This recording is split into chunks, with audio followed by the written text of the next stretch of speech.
उन्होंने कहा कि पूजो सभी को, लेकिन इष्ट एक अपना बनाओ। जिस प्रकार एक वृक्ष की जड़ में पानी देने से सारी शाखाएं हरी भरी रहती हैं, उसी प्रकार एक इष्ट बना करके आप पूजा किसी की भी कीजिए। देवताओं में श्रेष्ठ जो आपका हृदय कहता है, अंतरात्मा कहती है किसको इष्ट बनाना चाहते हैं, वो ही श्रेष्ठ है। भगवान ईश्वर के कितने अवतार हुए? तब उन्होंने कहा भगवान जो ईश्वर ने अवतार लिए हैं उनके बारे में जरा विस्तार से और बताएं। उन्होंने कहा भगवान के 23 अवतार हो चुके हैं और 24वां अवतार कल्कि के रूप में होगा। एक कुंवारी कन्या जो ब्राह्मण के यहाँ होगी, उसके गर्भ से जन्म लेकर के घोड़े पे सवार होके तलवार लेके निकलेंगे तो दूर किलोमीटर तक उनके शरीर से महक आएगी और अत्याचारियों का विनाश करते हुए आगे बढ़ेंगे। इस प्रकार भगवान के 24 अवतार के बारे में बताया।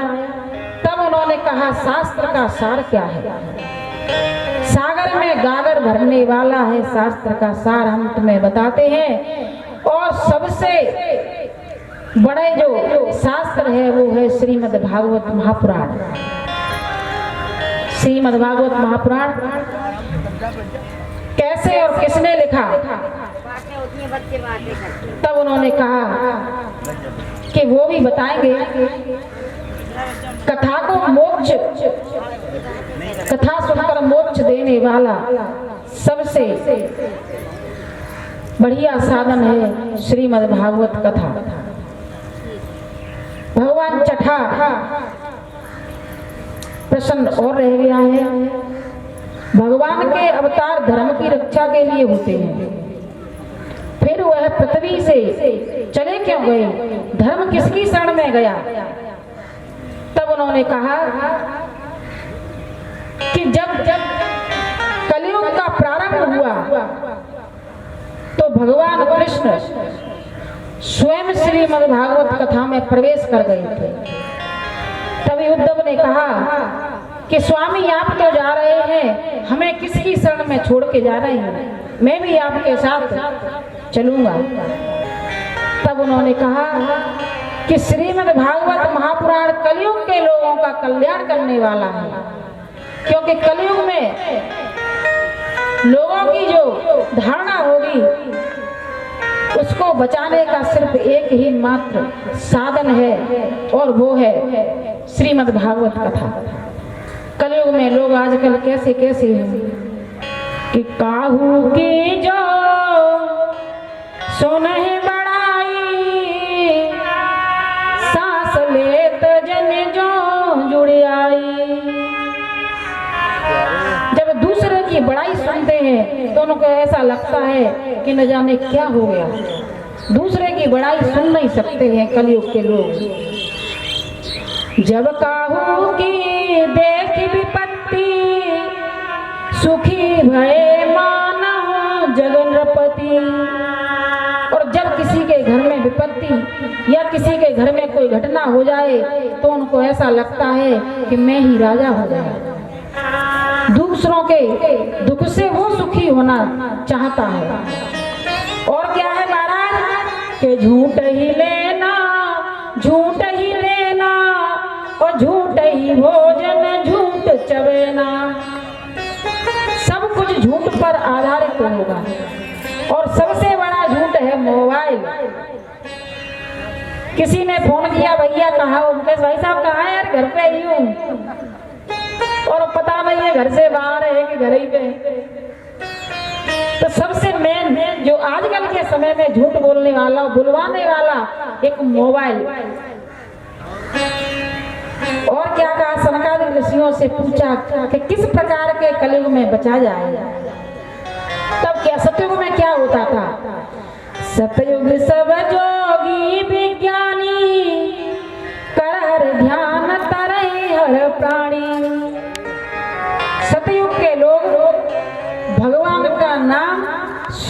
करने से ही तर जाते थे। त्रेता विविध यज्ञ नर करहि, हवन करते थे वो भगवान को समर्पित कर देते थे। भैया द्वापर में क्या है कि द्वापर करे रघुपति पद पूजा, नरवत रहे पाए न पूजा।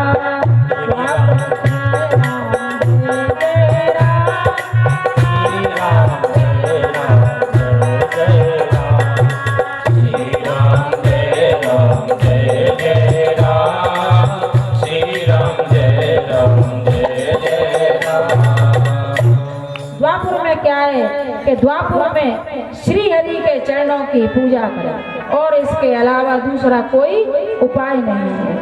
कि कलयुग में महाराज कलयुग जोगन यज्ञ ध्याना, एक आधार राम गुण गाना। कलयुग में कुछ मत करो, कुछ भी करने की आवश्यकता नहीं है।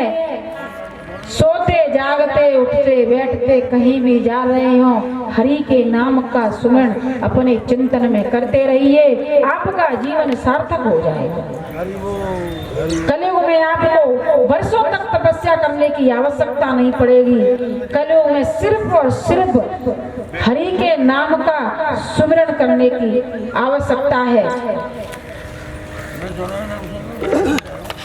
आज के समय में बफर सिस्टम जो प्रारंभ हुआ है उसमें हमारी अन्नपूर्णा माँ का बहुत अपमान होता है, क्योंकि लोग जब खाने के लिए बैठते हैं तो खाते कम है, बिगाड़ते ज्यादा है। उस पर हमारी संस्था काम करती है, हम लोग भी उसमें जाते हैं। संडे का हमारा विशेष प्रोग्राम रहता है, हमें कई होटल भोजन देते हैं। उन झुग्गी झोपड़ी में जो रहने वाले गरीब बच्चे हैं, गरीब परिवार हैं, और जहाँ शादियाँ होती हैं, जो भोजन स्वच्छ भोजन बच जाता है उसके लिए ऑर्डर आते हैं, वो भी उन गरीबों तक हम पहुँचाते हैं। क्योंकि अन्न का दाना फेंकने की बजाय किसी के पेट में पड़ जाए। जहाँ उनको सुबह खा लिया तो संध्या का पता नहीं है, और संध्या को खा लिया तो सुबह का पता नहीं है। तो ऐसे लोगों के लिए हम लोग प्रयत्नशील रहते हैं।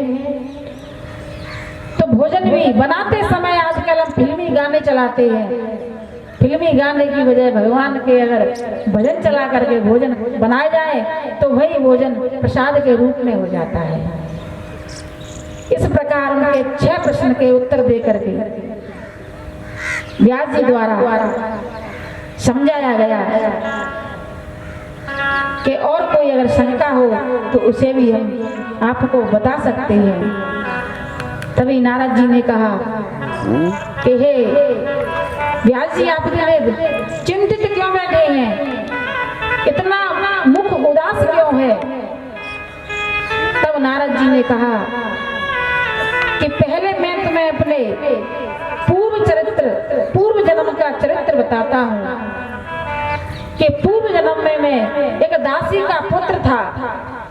मेरे गांव में कुछ संत चतुर्मास करने के लिए आए हुए थे, तो वहीं जाकर मेरी माँ भोजन बनाती थी और मैं भी अपनी माँ के साथ हाथ बटाता था, और वहीं से जो मिल जाता हम माँ बेटे दोनों अपना पेट भर लेते। लेकिन जब समय हो जाता है, क्योंकि जब हम 7 दिन हम आप ही साथ में रहेंगे तब जुड़ाव हो जाता है, तो नारद मुनि का संतों के साथ ऐसा जुड़ाव हुआ कि उनके बिना भोजन पानी कुछ भी उनको अच्छा नहीं लगता। एक छोटा बालक जैसा माँ करती है वैसा ही बालक करता है। तो नारद जी अपनी माँ के साथ में वैसे ही संतों की सेवा करने लगे। और जब समय पूरा हुआ तो नारद जी कहने लगे कि आप जा रहे हैं, मैं भी आपके साथ जाऊंगा, क्योंकि मेरा मन यहाँ लग नहीं रहा है। तभी उनकी माँ आई और माँ कहने लगी, महात्मन मेरा तो हरि मत वाले सन्यासी हमें भी साथ लेता जा। हरि मत वाले सन्यासी हमें भी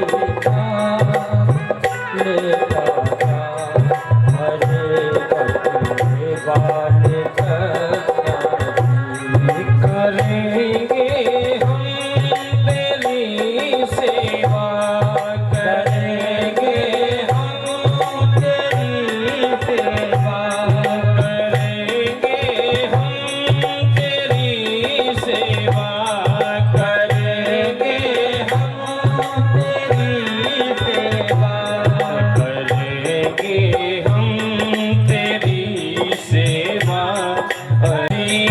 अरे मत डाल सन्यासी, अरे मत डाल सन्यासी, अरे मत डाल सन्यासी, करेंगे हम तेरी सेवा, अरे मत डाल सन्यासी, करेंगे हम तेरी सेवा, रे मत डाल सन्यासी, हमें भी साथ लेता जा, अरे मत डाल सन्यासी, हमें भी साथ लेता जा, अरे मत डाल सन्यासी। लेकिन महात्मा कहने लगे अभी नहीं, हम दोबारा आएंगे बेटा, तब तुझको ले जाएंगे, चिंता मत करो, क्योंकि अभी तुम्हारा धर्म है माँ बाप की सेवा करना, तुम्हारी अकेली बूढ़ी माँ है, तुम सेवा करो। लेकिन नारद जैसे बाबा जी चले तो कहने लगे सावन की पर से ठंडी फुहार, सावन की पर से ठंडी फुहार, फिर कब आओगे मेरे बाबा जी, फिर कब आओगे मेरे बाबा जी। ठंडी चलती देखो हवा, सावन की पर से ठंडी फुहार, फिर कब आओगे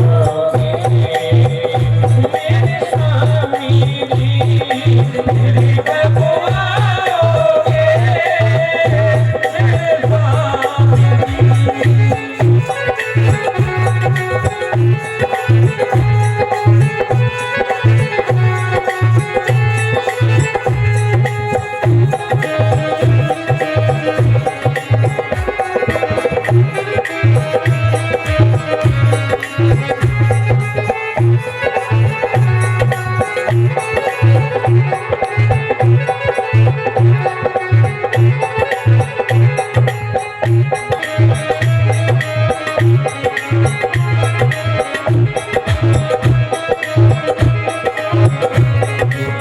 डूबा हुआ भीतर जाएगा, तो डूबा हुआ भीतर जाएगा, तो राम राम राम राम गाएगा, तो राम राम राम राम,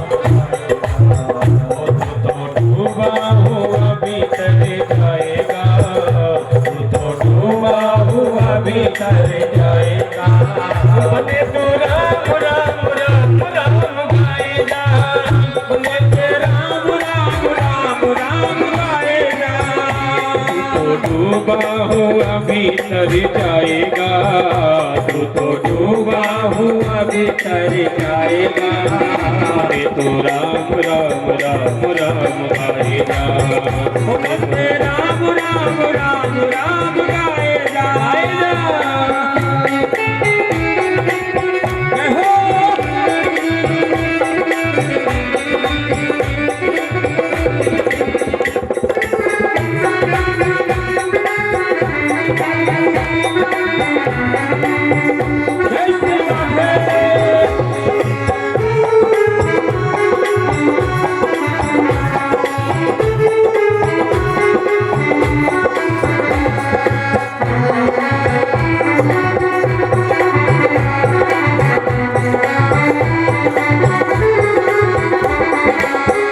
बंदे ना कर किसी की बुराई, बंदे ना कर किसी की बुराई, बंदे ना कर किसी की बुराई, बंदे ना कर किसी की बुराई, कौन देगा ये झूठी गवाही, कौन देगा ये झूठी गवाही, कौन देगा ये झूठी गवाही, और देगा ये झूठी गवाही।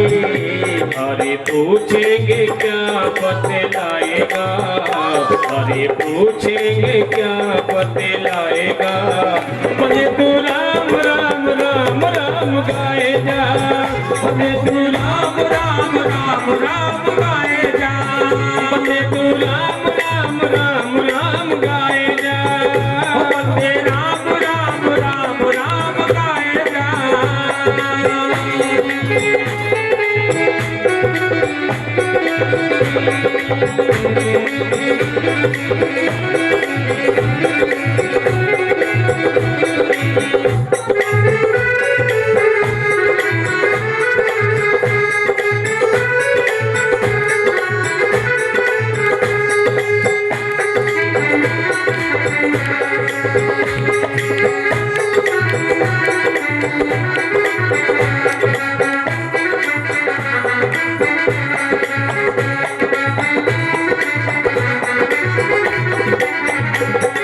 जीवन बड़ा अलबेला, तेरा जीवन बड़ा अलबेला, तेरा जीवन बड़ा अलबेला, तेरा जीवन बड़ा अलबेला। मुख से राम राम राम नहीं बोला, मुख से राम राम राम नहीं बोला, मुख से राम राम राम नहीं बोला, मुख से राम राम राम नहीं बोला। मान्य संतों का कहना तर जाएगा, मान्य संतों का कहना कर जाएगा, मान्य संतों का कहना तर जाएगा, मान्य संतों का कहना कर जाएगा। बने तू राम राम राम राम गाए जा, बंदे राम राम राम राम गाए जा, बंदे राम राम राम राम गाए जा, बंदे राम राम राम राम गाए जा।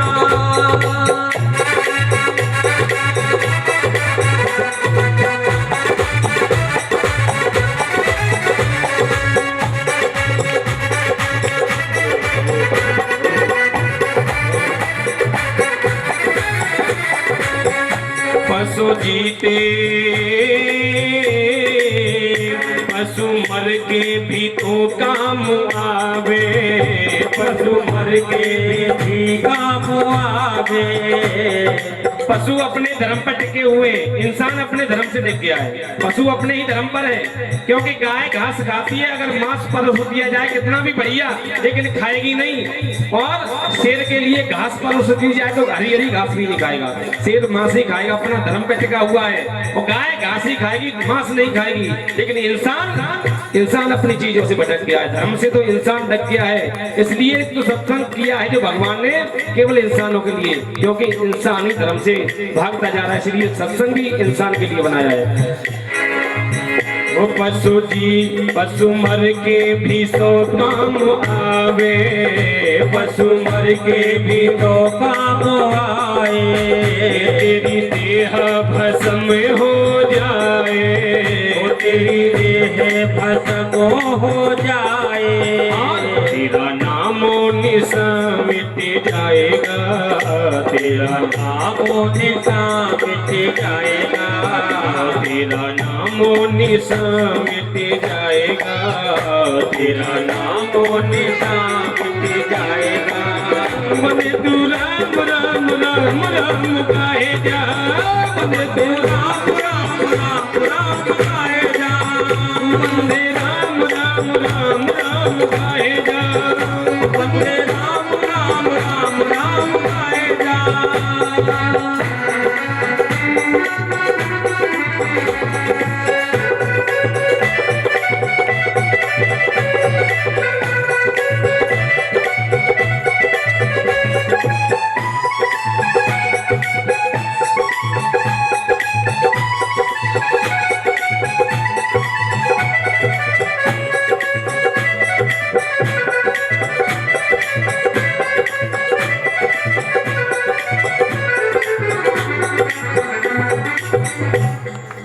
बुलबुल के लिए गई थी और सर्प ने उन्हें काट दिया।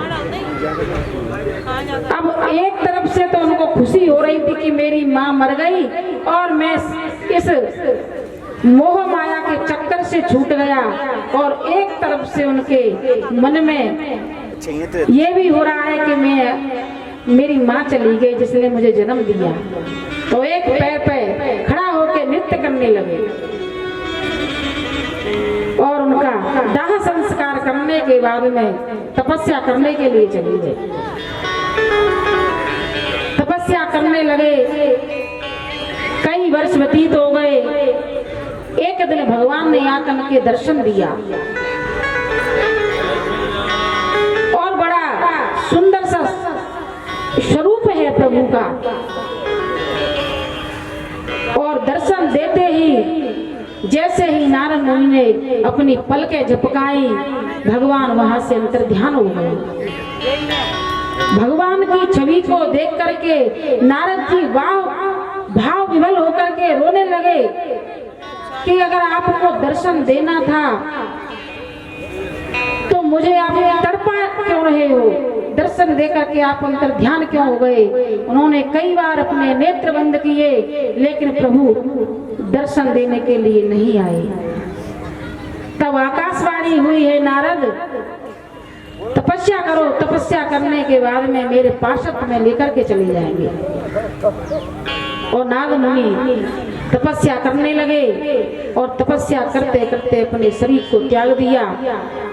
शरीर को त्याग दिया, भगवान के पार्षद उनको लेने के लिए आए, परम धाम में पहुंचे।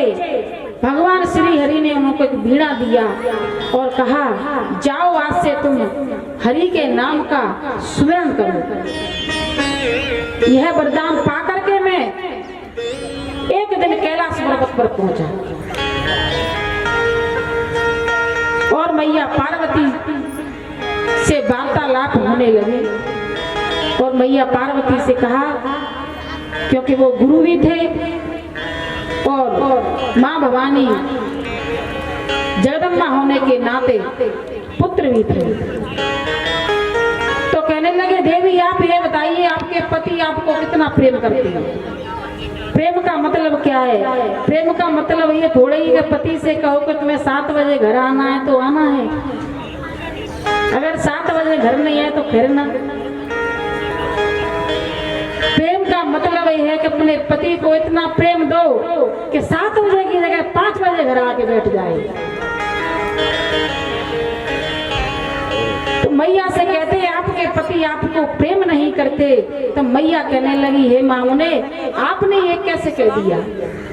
मेरे पति ने तो मुझे अपना गुरु मंत्र तक बता दिया और आप कहते हैं कि मेरे पति मुझसे प्रेम नहीं करते। तब उन्होंने कहा, तो ये पूछना कि उनके गले में जो मुन्नों की माला है वो किसकी है?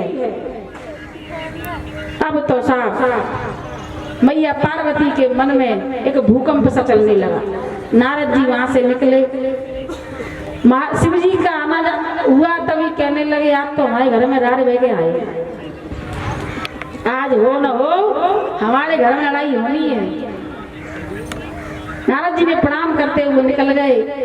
घर भोले बाबा पहुंचे, वहां देवी रानी रूठी बैठी है, और जब पति पत्नी में लड़ाई हो जाए तो बच्चों से शुरुआत होती है।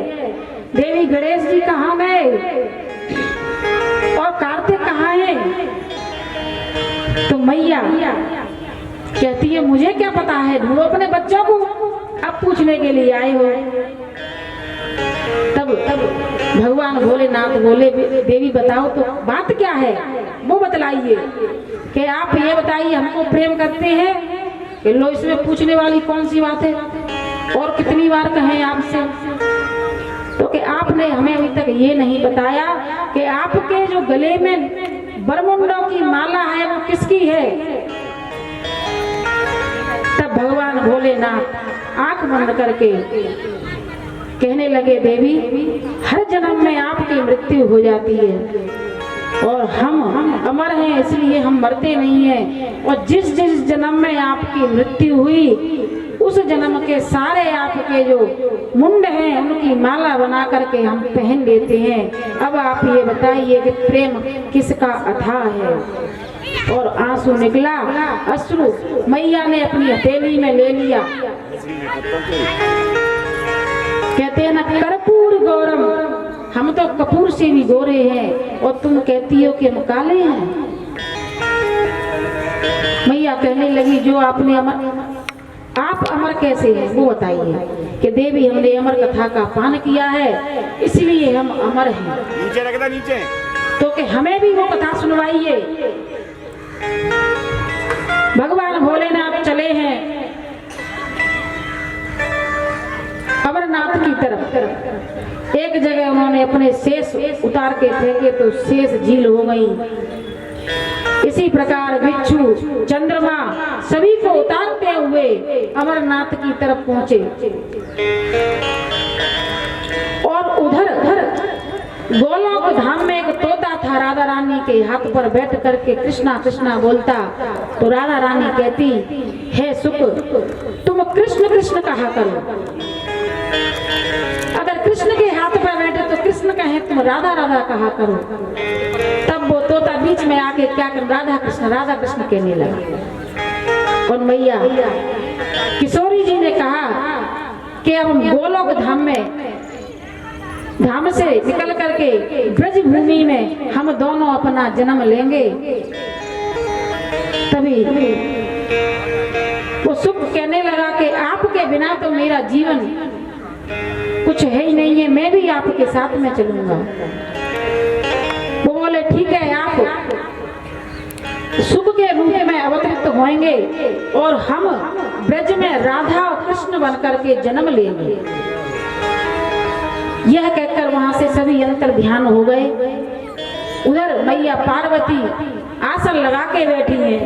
महादेव उनको कथा का रसपान कराते हैं। महाआसन पर महादेव जी बैठे आसन मार। अमर कथा जब लगे सुनाने, गोरा गोत्र पुरारी उमा के पड़ गए सोता। उमा के पड़ गए सोता।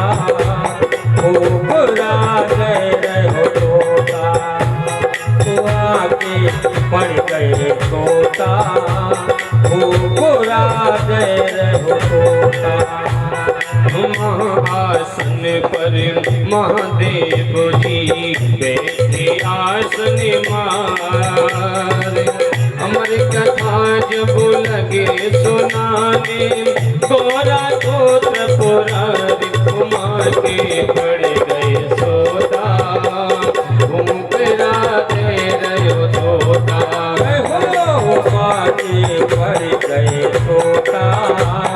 उमरा दे रहो सोता।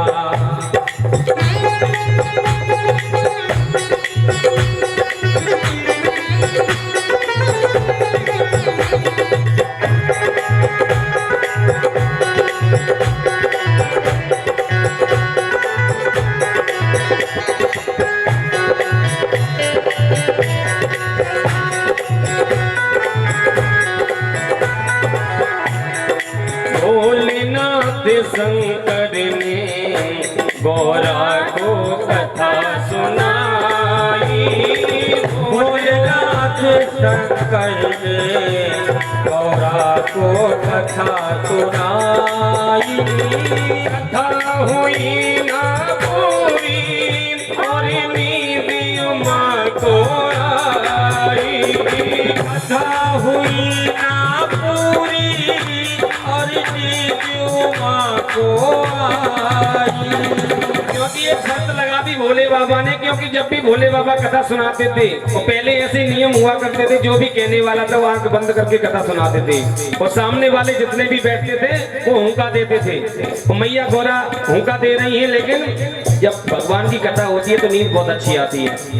नींद बहुत अच्छी आती है। लड़ाई झगड़ा हो तो नींद जीवन भर नहीं आए, और भगवान की कथा में तो सबको ही नींद आती है। भोलेनाथ शंकर ने गौरा को कथा सुनाई। भोलेनाथ शंकर ने गौरा को कथा सुनाई। कथा हुई ना पूरी और नींद माँ को आई। कथा हुई ना पूरी और नींद माँ को आई। भोलेनाथ जी समझ न पाए। भोलेनाथ जी समझ न पाए। भोलेनाथ जी समझ न पाए। भोलेनाथ जी समझ न पाए। तोता की ओंकार करे हाँ तोता की ओंकार कमाल के पड़ गए सोता। ओंकारा दे रयो तोता हो माँ के पड़ गए सोता। ओंकारा दे रयो तोता ओ माँ के पड़ गए सोता। ओंकारा दे रयो तोता।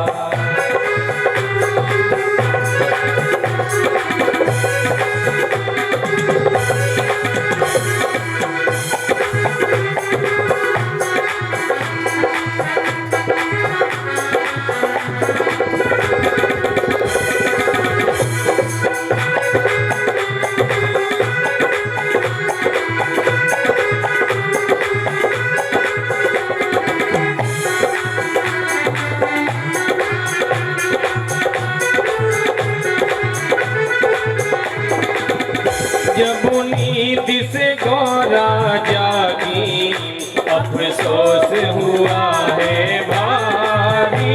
जब नींद से हुआ है जागी अफसोस हुआ है भारी। जब नींद से गौरा जागी अफसोस हुआ है भारी। जब नींद से गौरा जागी अफसोस हुआ है भारी। हाथ जोड़ कर बोलो प्रभु लगी गई आँखें हमारी। हाथ जोड़ कर बोली प्रभु लगी गई आँख हमारी। आदि कथा सुनी है हमने।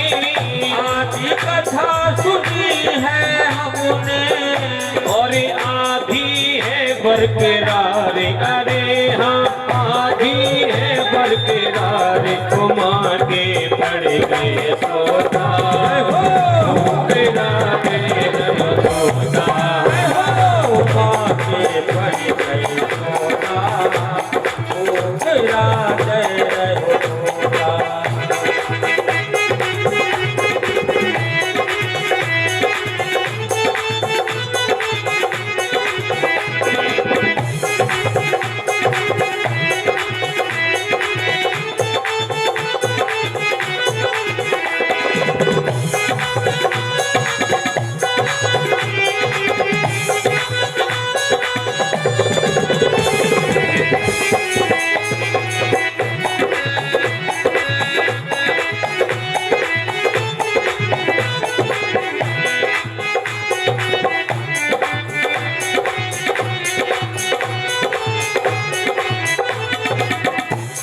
माँ पार्वती कहने लगी थोड़ी सी कथा रह गई अधूरी।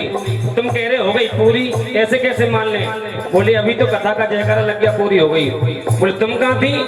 बोले हम तो थोड़ी सो गए थे। माताएं बहुत आलसी होती हैं, बच्चा को सुलाने जाती हैं, अभी रोटी खाना बना देंगे, थोड़े बच्चे को सुलाया है, लेकिन बच्चा तो सोता नहीं है, खुद सो जाती है, इतनी आलसी होती हैं, बच्चे को सुलाते सुलाते सो जाती हैं। वही हुआ, गौरा मैया के साथ में सो गई। बोले हम सो गए थे बाबा थोड़ी। बोले थोड़ी, ये तुम्हारी थोड़ी गलती समझ रही हो तुमने तो सत्यानाश कर दिया। बोले ये कथा किसने सुनी? तुम्हारे साथ में वो भी अमर हो गया। कौन है ये सुनने वाला? तब तक देखा फिर कहने लगे शंकर जी, ये कथा सुनी है किसने? कहने लगे शंकर जी ये कथा सुनी है किसने। जिंदा ना छोड़ूंगा ये दिया हूँ तेरा जिसने, जिंदा नहीं छोड़ूंगा ये दिया हूँ तेरा जिसने। जैसे सोचा कि जिंदा नहीं छोड़ूंगा, तोता उड़ लिया, जैसे ही भागा तो भोलेनाथ ने कहा जाता कहाँ है। और आगे आगे तोता उड़ रहा, आगे आगे तोता उड़ रहा, आगे आगे तोता उड़ रहा, आगे आगे तोता उड़ रहा। पीछे शिव भंडार, अरे हाँ पीछे शिव भंडार को माँ के पड़ गए सोता, तेरा मेरा सोता, हो आगे बढ़ गई तोता, तेरा जय तोता। ओ माँ के पड़ गए सोता, ओ तेरा मेरा तोता, तो माँ के बढ़ गई तोता, ओ तेरा जय तोता। तोता उड़ते उड़ते व्यास जी की पत्नी पिंगला अर्घ दे रही थी, केस खोल करके जमाई आई। तोते ने देखा संसार में कोई जगह नहीं छुपने के लिए और मुंह में घुस गई। भोले बाबा ने त्रिशूल गाड़ दिया, बम बम। उन्होंने देखा पिंगला मैया ने कि कौन? भोले बाबा आप? बोले हाँ हम, हमारा चोर घुस गया है तुम्हारे यहाँ। बोले कहाँ है? ले जाओ, चोर है तो। क्या चोरी की है? बोले बोले अमर कथा को सुन के आया है। बोले बाबा जिसने अमर कथा सुन ली हो भला वो उसे तुम मार सकते हो? संसार का कोई भी जीव उसे मार ही नहीं सकता है। बाबा बोले हम तो ये भूल ही गए थे कि हम उसे मार नहीं सकते। कभी कभी भोले तो भोले ही होते हैं, और वो तो भगवान भोलेनाथ तो वास्तव में ही भोले हैं।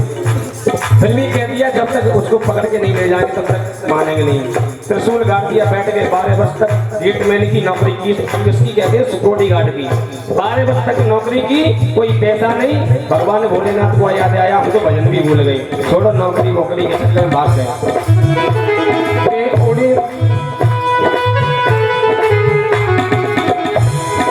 उड़ते उड़ते तोता जब वेद व्यास घर आया, उड़ते उड़ते तोता जब वेद व्यास घर आया। वेद व्यास की पत्नी के गर्भ में जाई समाया। वेद व्यास की पत्नी गर्भ में जाए समाया। नाम पड़ा सुखदेव है इनका, नाम बड़ा सुखदेव है इनका। लीला अपरंपार, अरे हम लीला अपरंपार को माँ के पड़ गए सोता, तेरा दे रहे तोता, माँ के पड़ गए तोता, तेरा दे रहे तोता।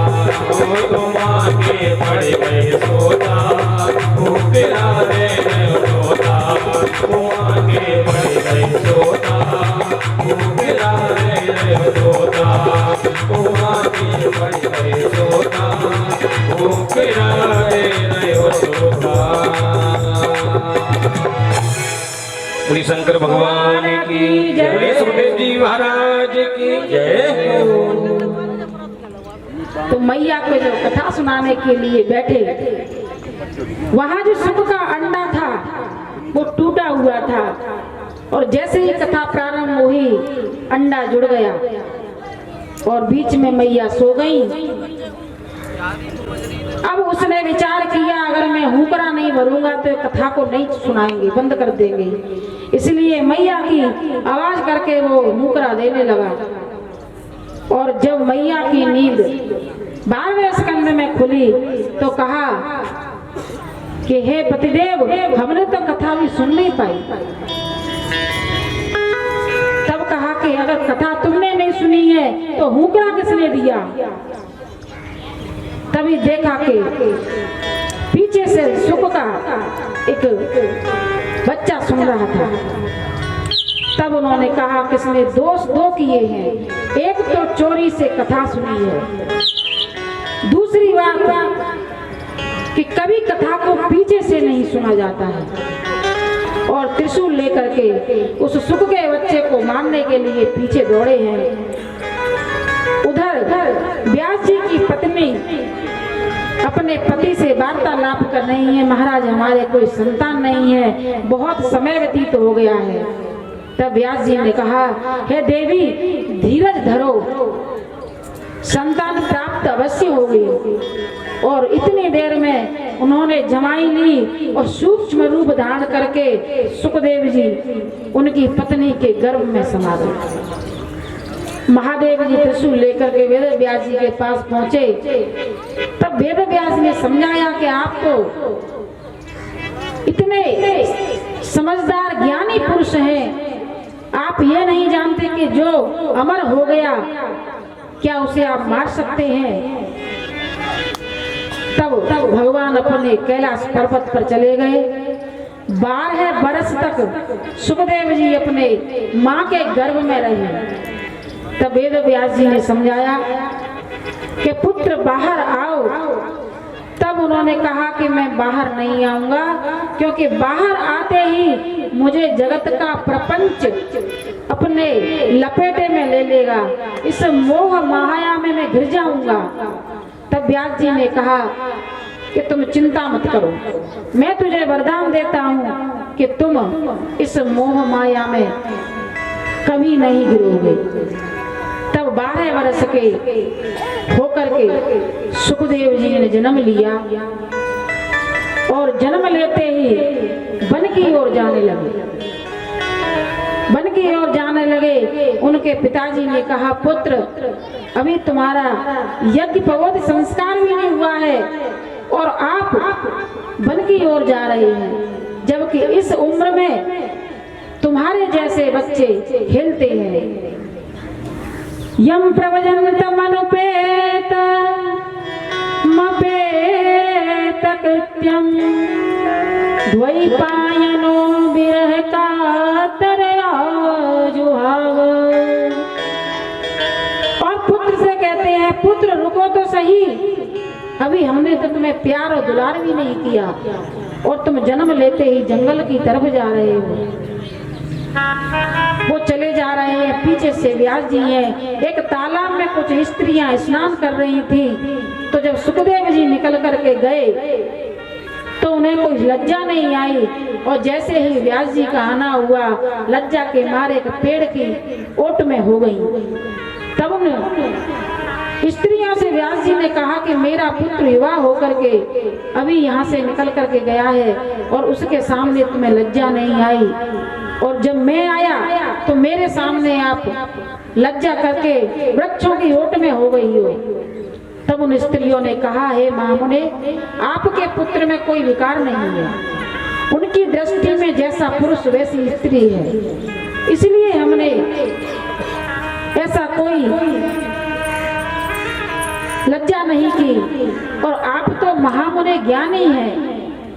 और ये कहकर वृक्षों ने उसे समझाया, हे व्यास जी, सुखदेव जी का जन्म दूसरों के कल्याण के लिए हुआ है, इसलिए आप लौट कर चले जाइए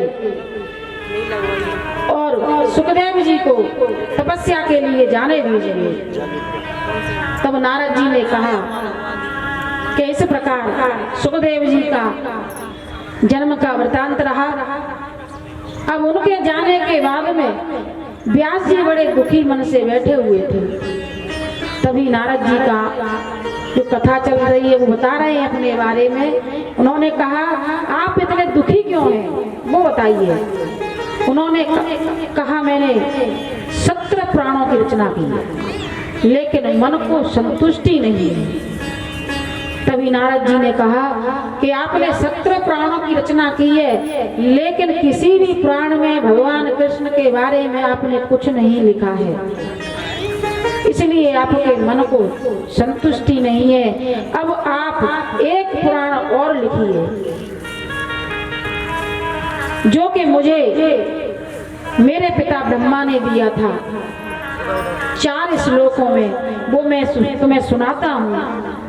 हेमेवा से मेवाग्रे नान्यदयत सदपरम पश्चादहं यदेतच्च यो वसिष्येत सोऽस्म्यहम् तीर्थं यत् प्रतीयेत न प्रतीयेत चात्मने तद्विद्यादात्मनो मायां यथा भासो यथा तमः यथा महान्ति भूतानि भूतेषु चावचेष्वनु प्रविष्टान्यप्रविष्टानि तथा तेषु न तेष्वहम् एतावदेव जिज्ञासयं तत्त्वजिज्ञासुमात्मनः अन्वयवतिरेकाम्यां यथा स्यात् सर्वत्र सर्वदा।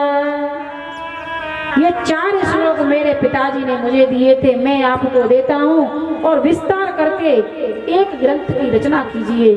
तब व्यास जी कहने लगे, हे नारद जी, मैं बूढ़ा हो गया हूँ, अब मुझसे लिखा नहीं जाएगा। तब उन्होंने कहा कि मैं तुम्हें लिखने के लिए गणेश जी को बुला करके लाता हूँ, वो आपको ग्रंथ लिखने में सहायता करेंगे। गणेश जी ने कहा, मैं चलूंगा तो सही, लेकिन अगर मैं रुक गया तो आपका ग्रंथ नहीं लिख पाऊंगा। तो व्यास जी तो बड़े विद्वान थे।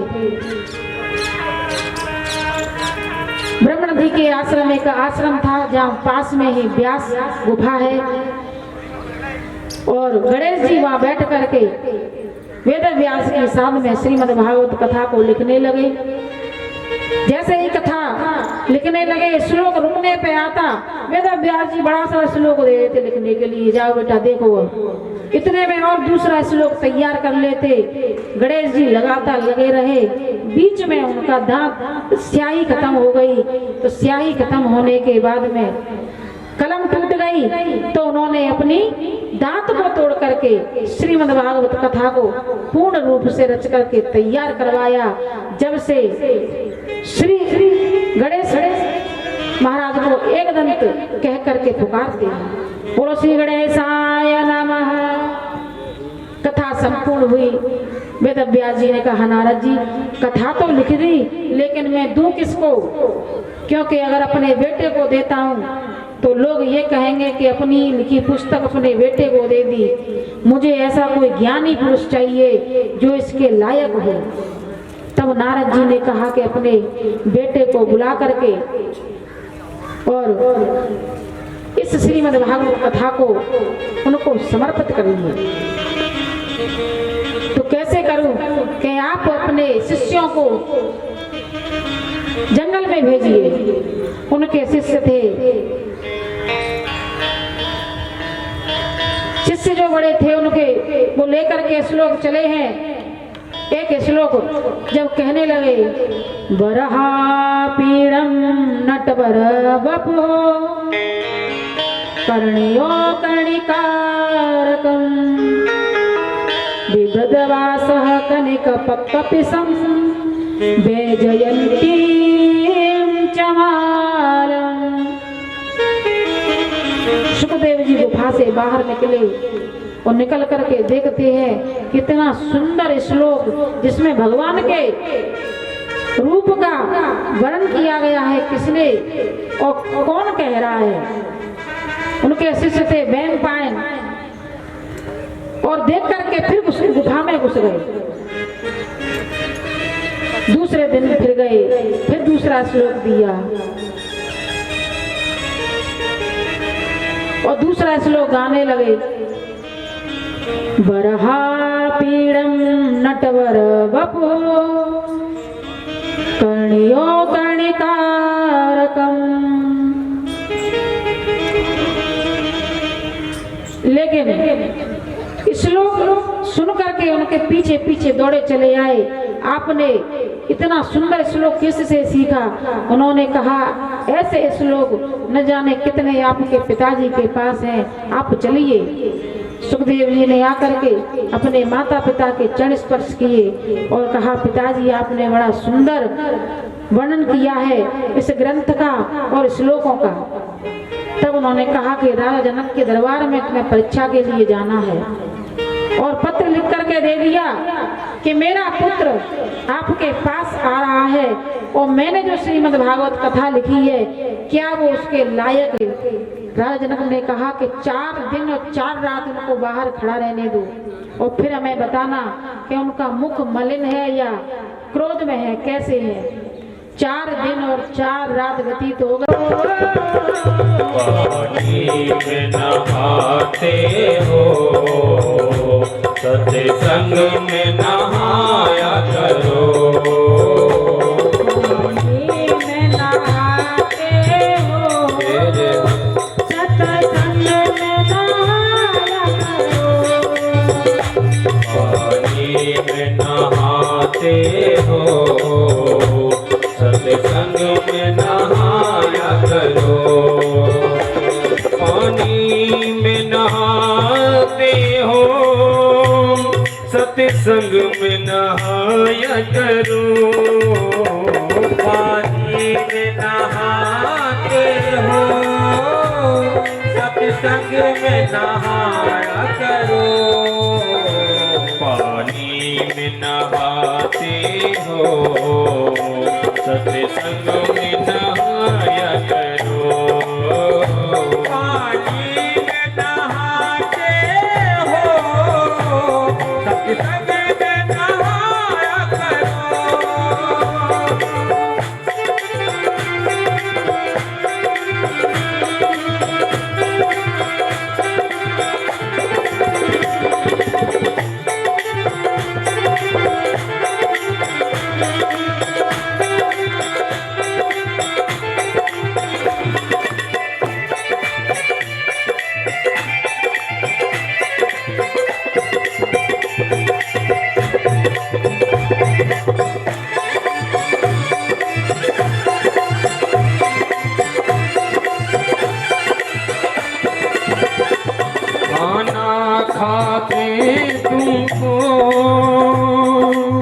खाना तो सभी खाते हैं इंसान, हम नहीं खा रहे हैं आप, लेकिन खाने का तरीका होना चाहिए।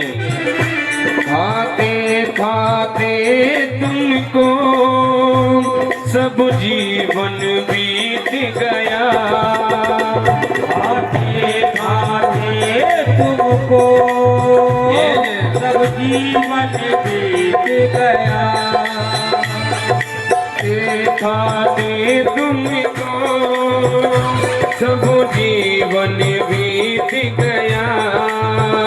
खाते खाते तुमको सब जीवन बीत गया। खाना तो खाते हो, कभी गम भी तो खाया करो।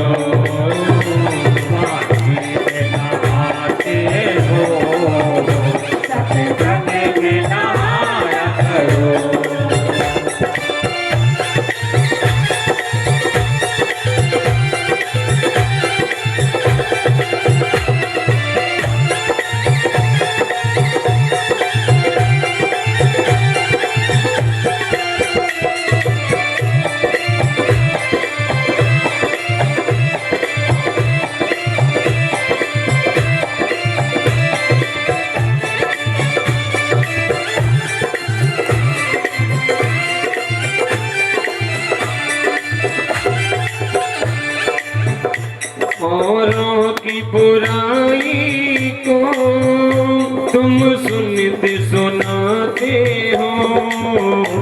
औरों की बुराई को तुम सुनते सुनाते हो। निज अवगुण कहने की, निज अवगुण कहने की हिम्मत तो जुटाया करो। पानी में नहाते हो, सत्संग में नहाया करो।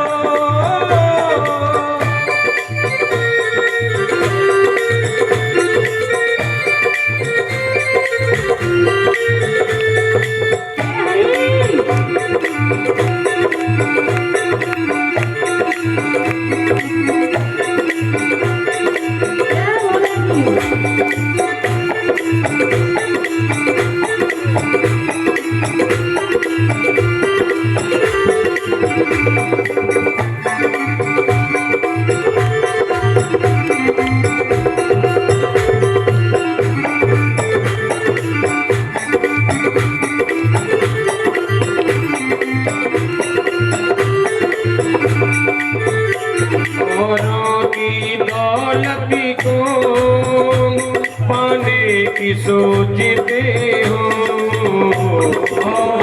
की दौलत को प्यारे पाने को तो देते हो, कभी अपनी की दौलत को, कभी अपनी भी दौलत को संतों में लुटाया करो, पानी में नहाते हो, पानी में नहाया करो।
के बिहारी लाल, आपके पास अथाह संपत्ति है तो संपत्तिवान कहलाओगे, बड़े नहीं कहलाओगे। बड़ा वो होता है जो माता पिता अपने बड़ों के सामने, साधु संतों के सामने झुक करके रहे और अपना व्यवहार बनाए। आज की संतान को खाने से पीने से मतलब है, अपने शरीर से मतलब नहीं है कि मेरे परिवार का क्या होगा, मेरी संतान का क्या होगा, मेरी पत्नी का क्या होगा। बस उनके मन में एक अहम रहता है जो मैं हूँ और मेरे, उनके सामने बातें मत करो क्योंकि इनके पास तुम्हें बहुत कुछ लेने के लिए है। तब उसने 56 भोग बनवाए और कहा कि कृष्ण भोजन करके आज आप मेरे घर जाएंगे। कन्हैया ने कहा कि मेरा भोजन तो काका विदुर के घर होगा। और वहां से 56 भोग छोड़ करके विदुर जी के कुटिया में आए, साकल बजाने लगे क्योंकि कोई अपना होता है तो हम जब तक साकल बजाते हैं जब तक वो दरवाजा नहीं खोलता, और किसी पराये के घर जाते हैं तो हम उसी तरीके से बेल को बजाते हैं, घंटी बजाते हैं कि बस बाहर निकला है। साकल पे साकल बजा रहे हैं। काकी स्नान करने के लिए घुसी हैं, भीगे वस्त्रों से बाहर निकल करके आई और कान्हा के दर्शन करते ही रोने लगी और उनके चरणों में गिर गई। हे केशव, आज इतने दिनों के बाद दर्शन कैसे प्राप्त हुआ? आज इतने दिनों के बाद आप आए हो और जब हमारे घर कोई बड़ा व्यक्ति आता है तो ऐसा लगता है कि इसको कहाँ रखूं, कहाँ बिठाऊं, क्योंकि हमारे पास उस समय संतुलन भक्ति में डूब जाता है। तो मोहन के लिए कभी पटा बिछाती हैं, कभी चौकी लगाती हैं, कभी चटाई बिछाती हैं, कहती है यहाँ नहीं यहाँ बैठो, कान्हा यहाँ नहीं यहाँ बैठो। तो बड़े भाव से कन्हैया कहते हैं काकी मुझे बड़ी जोर से भूख लगी है, लेकिन उन बेचारे के पास खाने के लिए कुछ था नहीं। थोड़े से केले रखे थे और भाव विभोर होकर के केला छील करके गूदे को फेंक देती हैं और छिलके को कन्हैया के सामने कर देती हैं। और कन्हैया छिलके को बड़े प्रेम से खाते हैं। मैया देख रही है, प्रेम से आंखों से अश्रुओं की धार बह रही है कि मेरा परमात्मा साक्षात आज मेरे घर बैठा है, मेरे आंगन में बैठा है। लेकिन गोविंद की तो लीला का ही जितना कहा जाए उतना कम है। तो क्या कहती है मैया गोविंद के बारे में? सबसे ऊंची प्रेम सगाई, सबसे ऊंची प्रेम सगाई, सबसे ऊंची प्रेम सगाई, सबसे ऊंची प्रेम सगाई, सबसे ऊंची ऊंची ऊंची ऊंची प्रेम सगाई, सबसे ऊंची ऊंची ऊंची ऊंची प्रेम सगाई, सबसे ऊंची प्रेम सगाई, सबसे ऊंची प्रेम सगाई। दुर्योधन का भोगिन भाया, दुर्योधन का भोगिन खाया, दुर्योधन का भोगिन भाया, दुर्योधन का भोगिन खाया। साग विदुर घर खाई, साग विदुर घर खाई, सबसे ऊंची प्रेम सगाई, सबसे ऊंची प्रेम सगाई, सबसे ऊंची प्रेम सगाई, सबसे ऊंची प्रेम सगाई। प्रेम के बस अर्जुन रथ हाँ क्यों, प्रेम के बस अर्जुन रथ हाँ क्यों, प्रेम के बस अर्जुन रथ हाँ क्यों, प्रेम के बस अर्जुन रथ हाँ क्यों। भूल गए ठकुराई, भूल गए ठकुराई, सबसे ऊंची प्रेम सगाई, सबसे ऊंची प्रेम सगाई, सबसे ऊंची ऊंची ऊंची ऊंची प्रेम सगाई, सबसे ऊंची ऊंची ऊंची ऊंची प्रेम सगाई। मेरी झोपड़ी के भाग आज खुल जाएंगे, शाम आएंगे, वो मेरी झोपड़ी के भाग आज खुल जाएंगे, शाम आएंगे। हाँ जी शाम आएंगे, हो जी शाम आएंगे, हाँ जी शाम आएंगे, हाँ जी शाम आएंगे। हाँ मेरी झोपड़ी के भाग आज खुल जाएंगे, शाम आएंगे, मेरी झोपड़ी के भाग आज खुल जाएंगे, शाम आएंगे।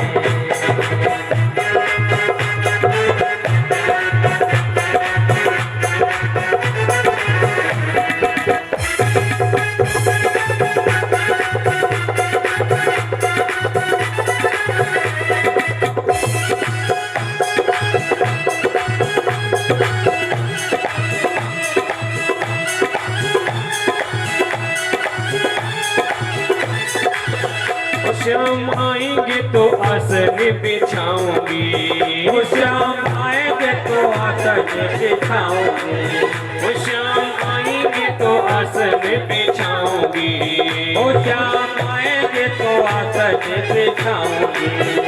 मैं तो उन्हीं के चरण दबाऊंगी, मैं तो उन्हीं के चरण दबाऊंगी। ओ मेरी झोपड़ी के, मेरी झोपड़ी के भाग्य जी खुल जाएंगे, शाम आएंगे, मेरी झोपड़ी के भाग्य जी खुल जाएंगे, शाम आएंगे।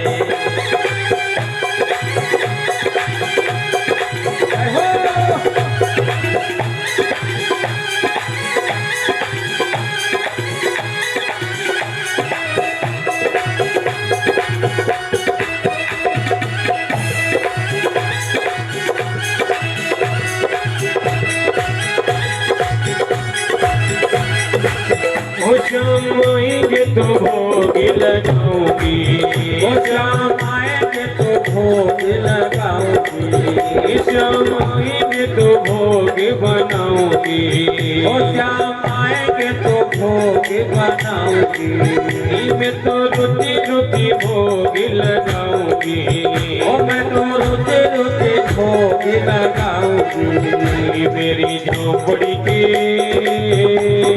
जय हो, मेरी झोपड़ी के भाग आज खुल जाएंगे, श्याम आएंगे, ओ मेरी झोपड़ी के भाग आज खुल जाएंगे, श्याम आएंगे।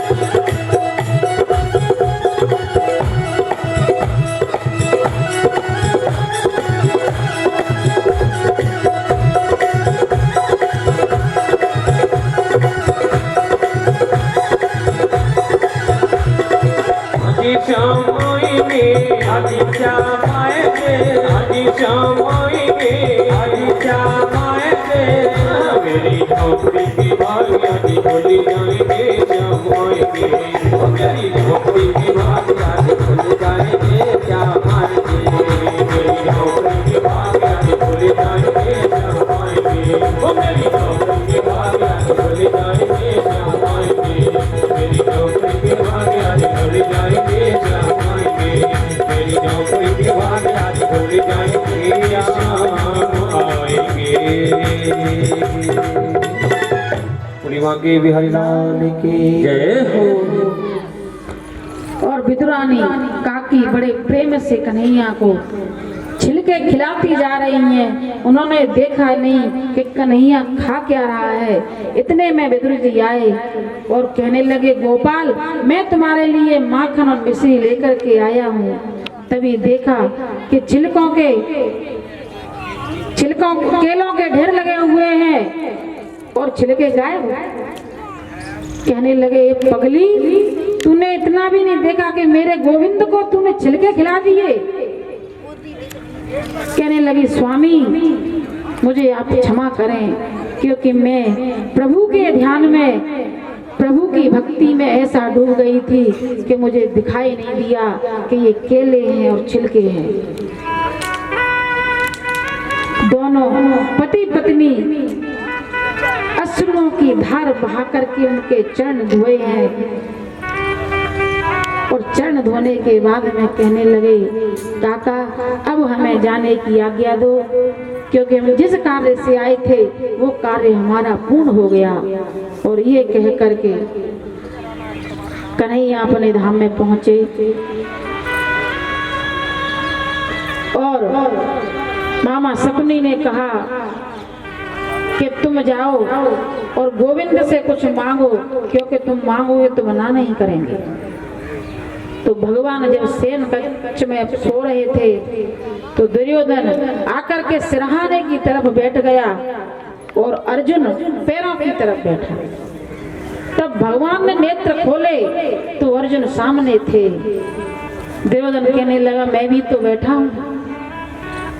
भगवान कहने लगे, तेरा अहम अभी तक नहीं टूटा, लेकिन बता तू क्या चाहता है।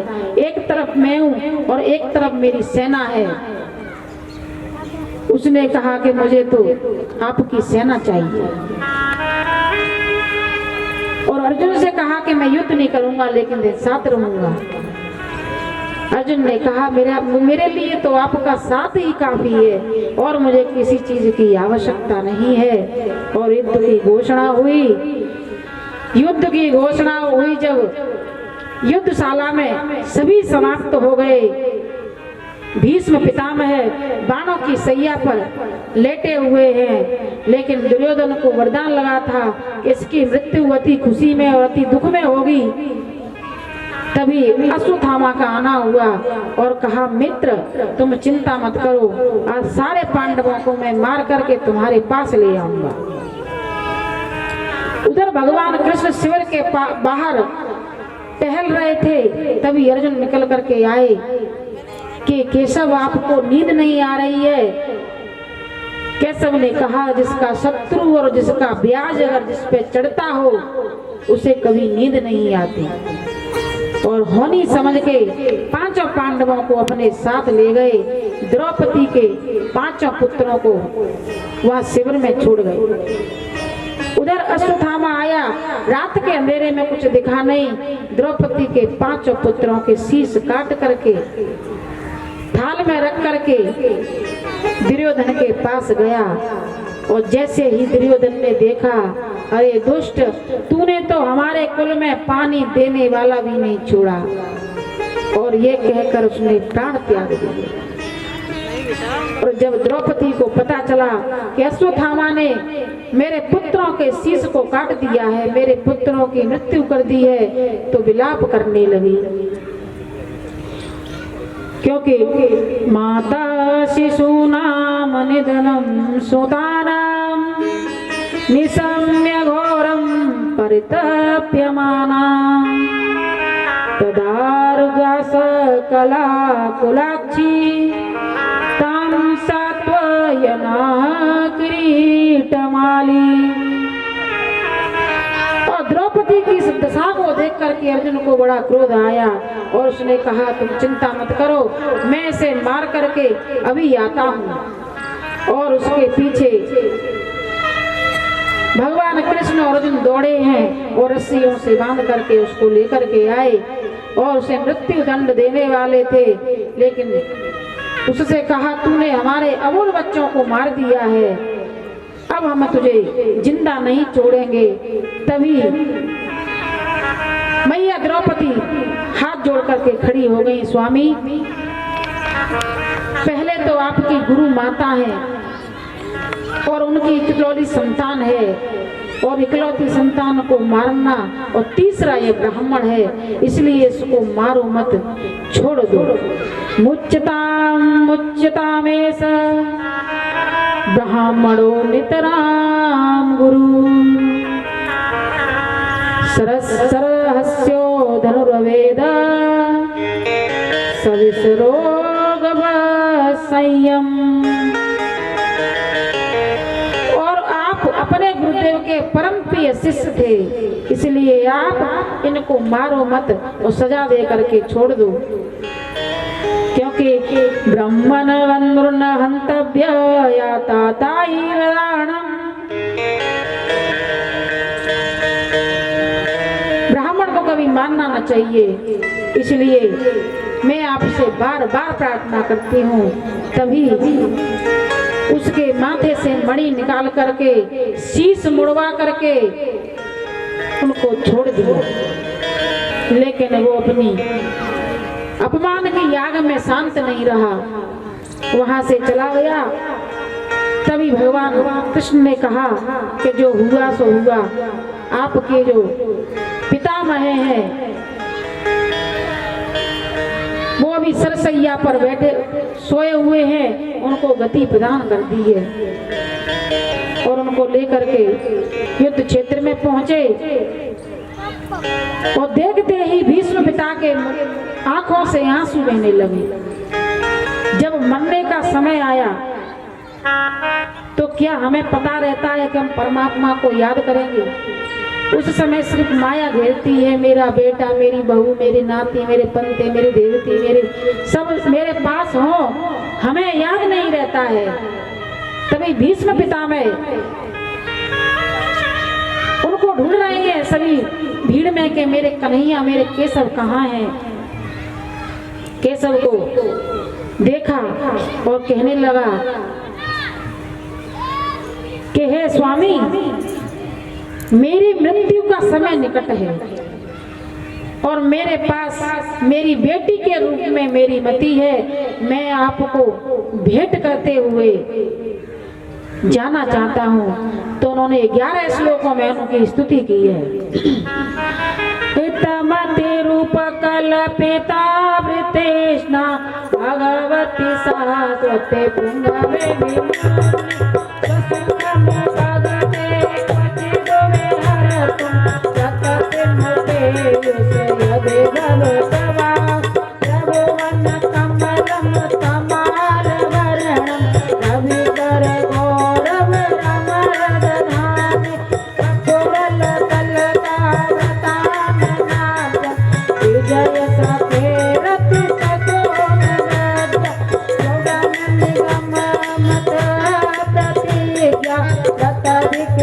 रथ रथोरथस्थ रथ रथ चरणो भया चलदगु हरे रे मयम तुम्हें मतो।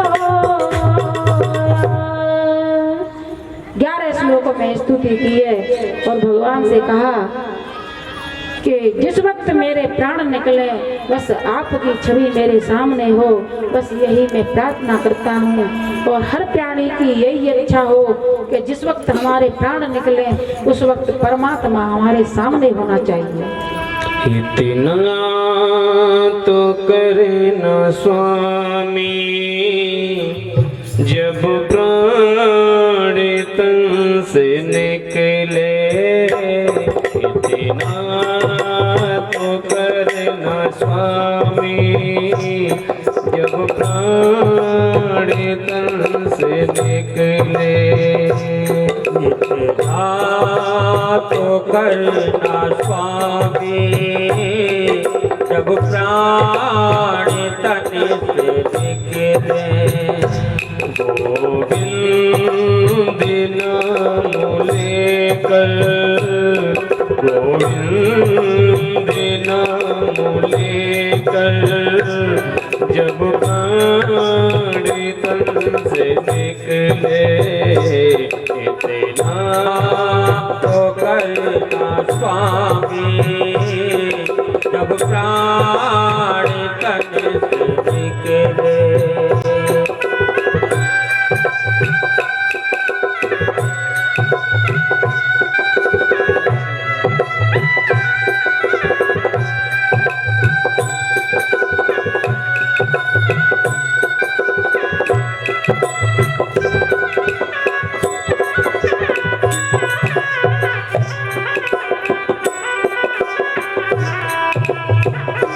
श्री गंगा जी का तट हो, यमुना का बंसी बटे हो। श्री गंगा जी का तट हो प्यारे, यमुना का बंसी बटे हो। श्री गंगा जी का तट हो, बंसी बटे हो। सीता काजी का तट हो, यमुना का बंसी बटे हो।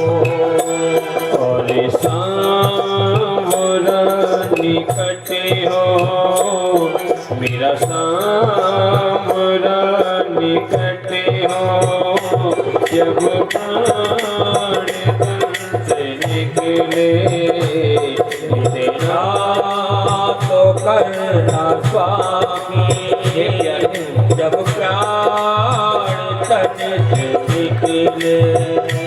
श्री वृंदावन का थल हो, मुखड़े में तुलसी थल हो। श्री का थल हो, मुखड़े में तुलसी थल हो। श्री विष्णु चरण का जल हो, जब प्राण तन से निकले। ये लीला तो करना स्वामी जब प्राण तन से निकले।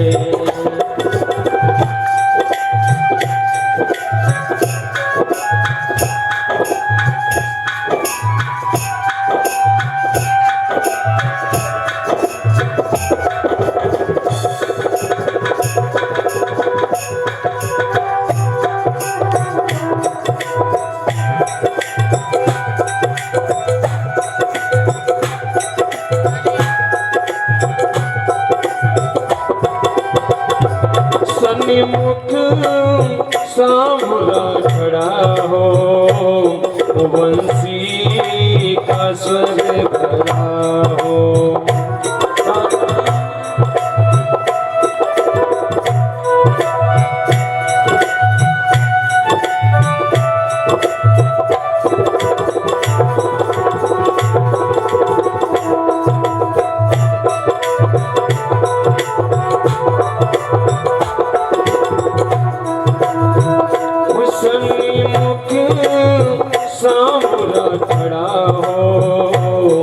बंसी का स्वर भरा हो, मुख सागुरा हो, बंसी का सुर भरा हो, और तिरछा चरण धरा हो, जब प्राण तन से निकले तो करना स्वामी, अरे जब प्राण तन से निकले मेरे प्यारे, मेरे प्यारे, मेरे प्यारे,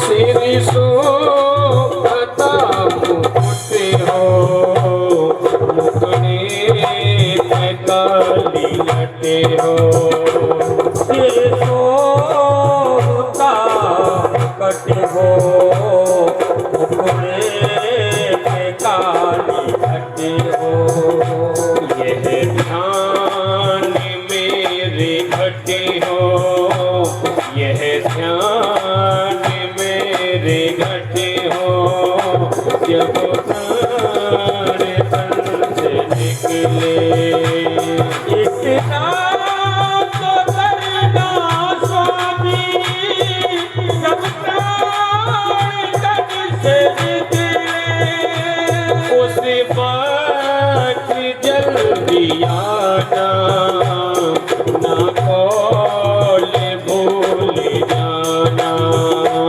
उस वक्त जल्दी आना, ना कौल भूल जाना, मेरे प्राण निकले मुख से, तेरा नाम निकले मुख से, मेरे प्राण निकले मुख से, प्रभु तेरा नाम निकले मुख से, बच जाऊं घोर दुख से, बच जाऊं घोर दुख से, जब प्राण तन से निकले जना तो करना स्वामी, जब प्राण तन से निकले। यह भाव हर किसी के अंदर होना चाहिए, क्योंकि मरना सत्य है और सबको मरना है एक दिन, लेकिन तैयारी कोई नहीं करता। भीष्म पितामह अंतिम में तैयारी कर रहे हैं वहां जाने की, कोई कष्ट न हो प्रभु, लेकिन तैयारी डेकोरेशन लगाते शादियों पार्टियों में, नाना भात के कार्यक्रम करते हो, तैयारियां करते हो, लेकिन मरने की तैयारी कोई नहीं करता। जिसकी तैयारी करनी चाहिए 100% जाना है। वो जब प्राण कंठे आवे, कोई रोग न सतावे, जब प्राण कंठे आवे, कोई रोग न सतावे, तू दर्द यही दिखावे, जब प्राण से निकले इतना तो करना स्वामी, जब प्राण तन से निकले।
बोले तेरा तो कर न पावे जब प्यार करते थे ओ मेरे यार सांबोले दिलदार सांबोले मेरे यार श्यामोले हे प्यारे यार श्यामोले मैंने मोहन को बुलाया है वो आता होगा मेरे मोहन को बुलाया वो आता होगा ओ मैंने मोहन को बुलाया है वो आता होगा मैंने मोहन को बुलाया है वो आता होगा आता होगा वो आता होगा वो आता होगा वो आता होगा मैंने मोहन को बुलाया है वो आता होगा मैंने मोहन को बुलाया है वो आता होगा मैंने मोहन को बुलाया है वो आता होगा मैंने मोहन को बुलाया है वो आता होगा मैंने मोहन को बुलाया है वो आता होगा मैंने मोहन को बुलाया है वो आता होगा तुम भी आना मेरे घर आज तमाशा होगा तुम भी आना मेरे घर यार तमाशा होगा तुम भी आना मेरे घर यार तमाशा होगा तुम भी आना यारे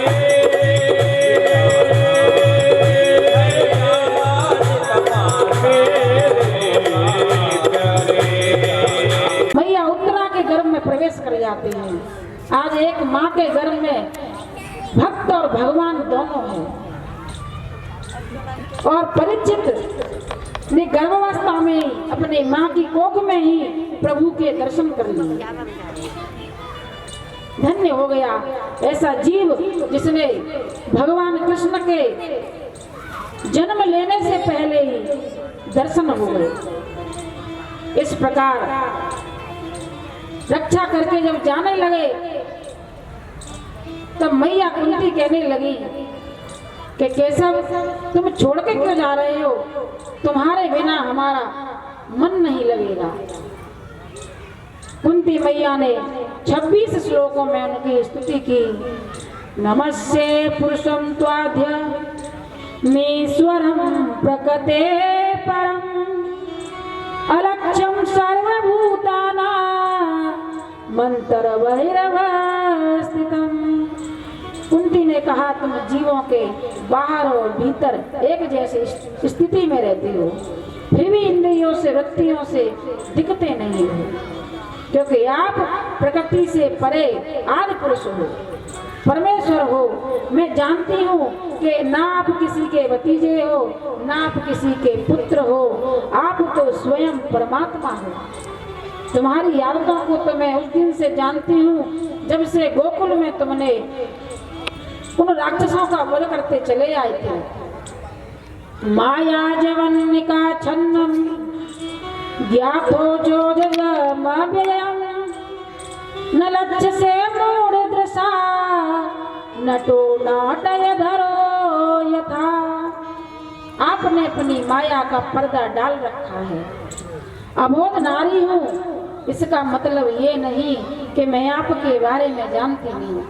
आपने जिस प्रकार नट अपना खेल दिखाता है उसी प्रकार आपने खेल दिखाया और मुझे इतने दुखों से बचाया।